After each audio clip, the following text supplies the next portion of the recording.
Hi guys, what's up? First thing I want to say straight away is that this is not an ad.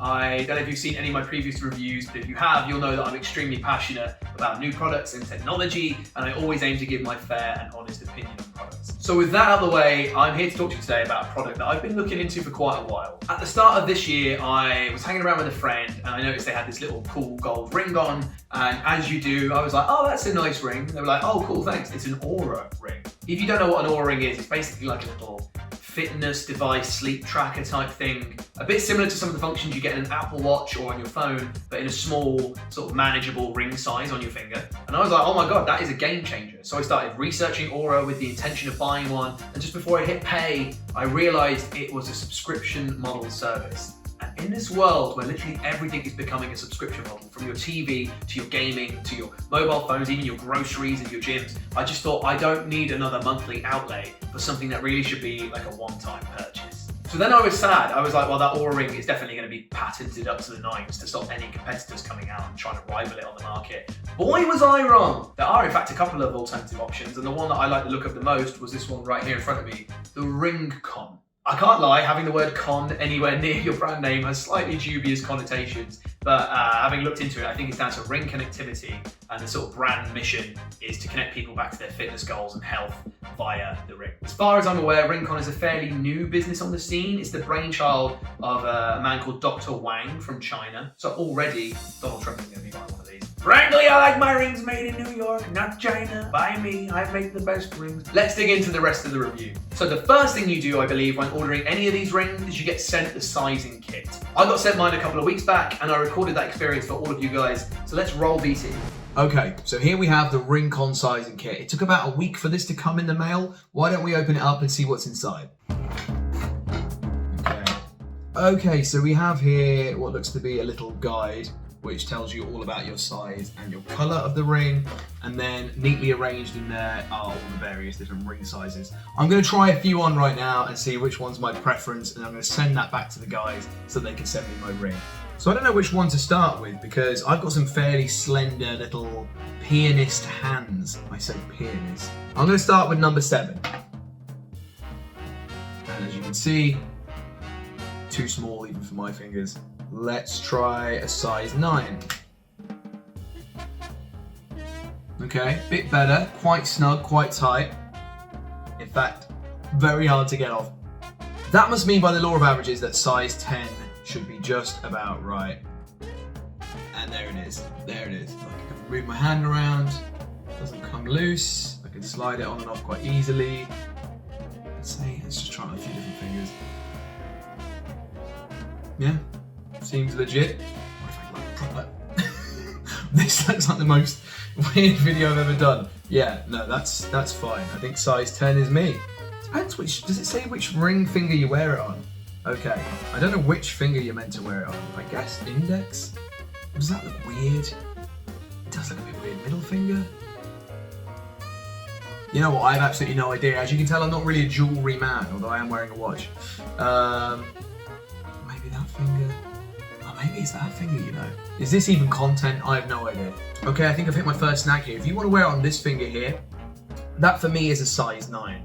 However, if you want to wear it on your index finger, it's actually a size up. I must have slightly fatter fingers up the top. I think in the end it looks better on that finger than it does on the index finger or the middle finger, so I'm gonna go for this one. Size 9. Now I'm going to send my colour and size back to the manufacturer. I think it takes about a week to 2 weeks for them to send that back to me. And then I'll speak to you then. I'm going to keep the colour choice a surprise so we can see it together when it arrives. And there we go, just a couple of weeks later, here we have the RingConn itself. Apparently this thing measures a bunch of metrics from like heart rate, skin temperature, blood oxygen levels, and it's got a 3D accelerometer inside it. Not really sure what that means, I'm not very tech savvy, but it sounds good. Apparently it's waterproof and dustproof, so you can like swim with it and shower with it. Apparently it's got a titanium shell, which makes it extremely durable. So I'll go ahead and unbox this with you right now, and then we can put this thing to the test. Okay, the first thing you see when you open it up is this little poem that they've sent. It says, "Here, the story of the square and the round. Feel the symbiosis of technology and jewelry. Remember, the companion with you for 3 meals in all seasons." Okay. And there we have underneath that poem, the ring itself in the center of the box. Very Lord of the Rings feeling right now. It's got my size there, number 9. I can't remember what I sent off for, but I'm assuming I picked number 9. So let's take this out and have a look at it. At the bottom of the box, just FYI, is what looks to be manual of instructions. And I assume this is here the charging case. And the charging case is just kind of plain black. It's got a USB-C top. Oh, and it lights up when you open it. So here is the magic moment. Let's try the ring on. Oh. Ooh. Let's see how it fits. Yeah, it fits pretty good. I've got the other ring here in my pocket for comparison. Yeah, they're pretty much identical size. I'd actually say the gold is slightly bigger. It feels slightly bigger initially, but it fits nice and doesn't fly off my hand. I wonder how it fits on the index finger. Yeah, it fits all right on the index as well. But I think I'm going to mainly have it on this finger, considering I'm not married and don't wear rings. Yeah. Anyway, you don't want to watch a bloke just put rings on his fingers for the next 10 minutes. So why don't I go and spend the week with this thing, look at the companion app, and come back to you with all the pros and cons and my findings from that experience. Catch you then. Okay, so the time is currently 11:30 in the evening, and I've just completed my first full week with the RingConn ring. I won't keep you waiting any longer. I'll talk you through some of my experiences with it and then give you my final thoughts. Okay, the first thing I want to say about the ring is it is beautifully simple and thoroughly detailed in equal measure. The first day I wore it, I actually had a particularly active day. I went and played tennis and I followed that up with a 2-hour Spanish lesson, and then I went and played 5-a-side football until about midnight, by which point I came home and went to bed. Now, I didn't think I had a particularly great night's sleep, and the next morning I woke up and I checked the app to see how I did. This being my first time with all things wearable tech, I had no idea what to expect from the app. I didn't even know if it tracked properly. I literally had no preconceptions about what I was going to see.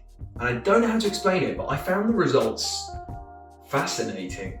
During the 2-hour window in my Spanish class, the app and the ring had identified that my stress levels had somehow risen. Which is true, you know, it can be intimidating sometimes standing up in front of a class and speaking in a foreign language that you hardly know. And so the app was kind of suggesting that I take regular breaks and try and reduce my stress levels, which I thought was quite a nice touch. Then I started thinking, like, how does it know this? Like, clearly it's using my heart rate, my temperature, my blood oxygen levels to sort of infer that I might be stressed. But then I went and played a 5-a-side football match where my heart rate was arguably going a lot higher and my temperature would have been way hotter. And the fact it was able to sort of delineate between when I was doing physical activity and like not stressed to when I was sort of just, you know, in an exam hall feeling stressed. Like that delineation is quite impressive.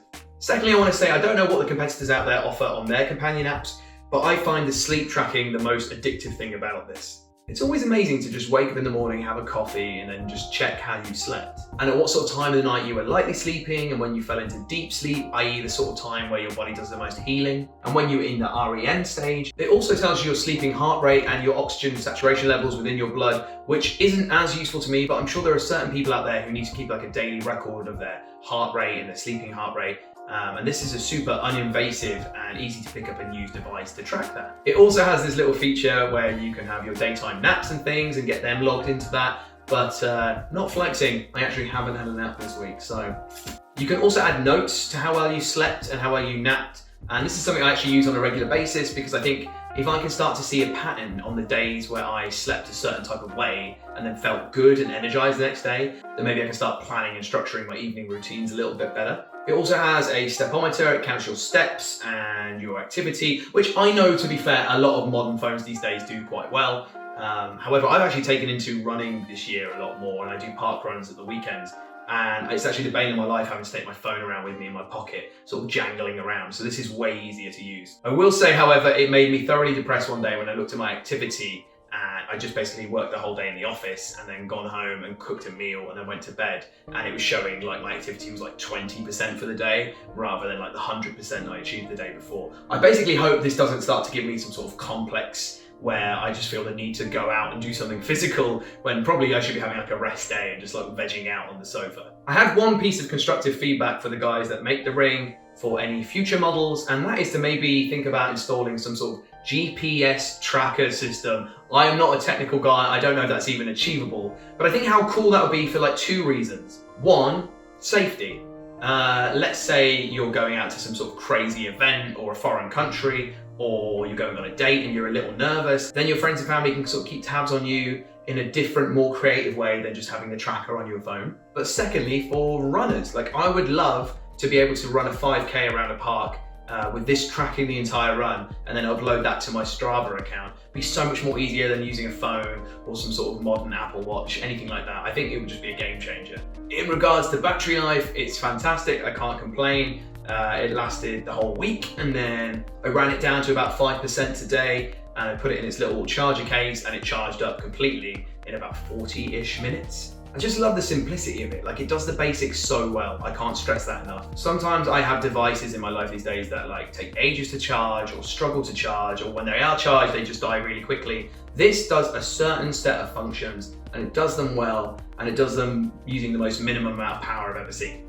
I used to own an Apple Watch ages ago, and I'm pretty sure I would have to charge that like every night along with my phone. And like, that isn't what you want. You need something that you can just sort of forget about for an entire week and then go, oh shit, I need to charge it, pop it on the charger, and it's ready to go in about half an hour. At first I was a little bit concerned because the charging case gives nothing away. Like, I opened it, I put the ring inside and then closed it, and there's a little blue light on the front but nothing else. And I thought, how am I supposed to know when this is done? But simply by opening the app, I could see how much longer there was to charge, clear as day, right there on the home screen. The charging case, when charged itself, can support apparently somewhere between 15 to 18 charges of your ring. If you think one charge is basically a week of your life, then 18 charges is 18 weeks, which is around the 4-month mark before you even need to charge the carry case. The case itself apparently charges fully in about 90 minutes, although I haven't had the chance to do that yet, so I can't actually say that for certain. And finally, it's worth talking about the comfort levels of the ring. I mean, the ring is super comfortable. It's soft, it's lightweight. I'd hardly notice when it's on my finger. I do worry I may have picked a size that's slightly too big for my finger. It's just when I'm like rummaging around in like a wardrobe trying to pull out a coat, or if I'm in the shower and my fingers get wet and slippy, it does seem to want to come off ever so slightly.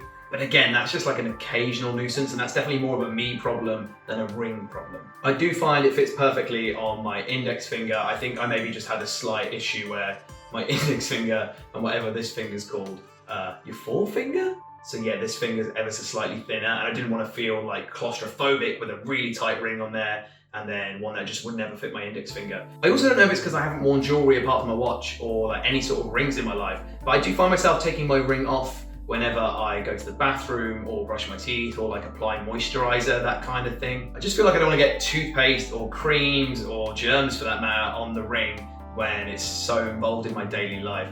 So the ring is coming on and off my finger, I think more than I expected, but that is nothing against the product and it's barely an inconvenience. So that's basically that. I've reviewed quite a number of products on my channel, but this is by far and away the most exciting and impressive thing I've ever tackled thus far. I think the product is well made, it looks nice, it's super simple, it does the basics so well, it's fascinating, it's detailed, and I think it retails currently for $279. Which, if your exchange rate in Europe is pretty good, is a bit of a bargain for something that is basically the future of wearable tech. I had a quick look before doing this on the Aura website, which is the main competitor, and those rings started at $300 for comparison, and then it was $599 a month for the subscription model. In the interest of being fair, I know the Aura ring has one extra feature that this doesn't have, which helps women track their period cycle, which I can imagine is a really like super useful, helpful, amazing thing to have. However, I'm pretty sure there are phone apps that girls use that do that for free for them anyway. So I'm not sure if $599 a month is the future of a product like this. And I'm just not sure a subscription model is good value when this effectively does 99% of the features of the Aura ring at a much more wallet-friendly price. If you are interested in picking up a ring, guys, check out the RingConn website. I looked at it the other day and they were doing some sort of Black Friday deal. That's probably gone now, but they might be doing something around Christmas time. So if you wanted to get this as a gift for a friend, family member, or your partner, or even as a gift to yourself, then keep your eyes peeled. I thoroughly love it. I'm going to continue to wear it. The proof will be in the pudding. If you check out any of my future reviews, look out for this finger or maybe this finger to see if I'm still wearing it. I'm recommending it to everyone I see, and I can't wait to see where the brand takes the product next. Thank you for watching this review, and if you end up getting one or one of the competitors, let me know how you find it in the comment section below. Cheers.